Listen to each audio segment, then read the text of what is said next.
पांडवों और कौरवों के बीच के जुए के खेल में हार जाने के बाद दुशासन ने द्रौपदी का चीरहरण करने का प्रयास किया। उस समय कृष्ण वहां मौजूद नहीं थे, वे द्वारका में थे।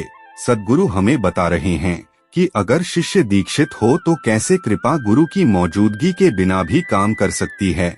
वे बताते हैं कि ऐसा जरूरी नहीं कि जिसके माध्यम से कृपा कार्य कर रही है उसे उस समय इस बात की जानकारी हो। कृष्ण का नीला रंग। कृष्ण को जहाँ भी चित्रित किया जाता है उन्हें नीले रंग का दर्शाया जाता है। सद्गुरु हमें बता रहे हैं कि नीला रंग कृष्ण से कैसे जुड़ा है। वे बता रहे हैं कि समस्त ब्रह्मांड को समाहित करने की उनके क्षमता के कारण उनका आभामंडल नीला हो गया था। कृष्ण की त्रिवक्रा पर कृपा। त्रिवक्रा मथुरा में रहती थी और वो किसी बीमारी की वजह से अपंग हो गई थी। उसे किसी ने बताया था कि वसुदेव पुत्र श्री कृष्ण तारणहार हैं और वे उसे मुक्त कर सकते हैं।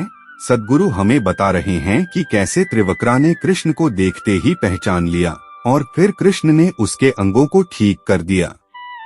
एक साधक ने प्रश्न पूछा कि अवतारी पुरुष जैसे कृष्ण और शिव भी कष्ट झेलते हैं, मनुष्यों के ऊपर कष्ट उनके प्रारब्ध की वजह से आते हैं, फिर अवतारों के जीवन में कष्ट क्यों आते हैं। सद्गुरु बता रहे हैं कि शरीर धारण करने पर वे भी भौतिक जगत के नियमों के अंतर्गत आ जाते हैं। कृष्ण भक्त मीराबाई की कथा।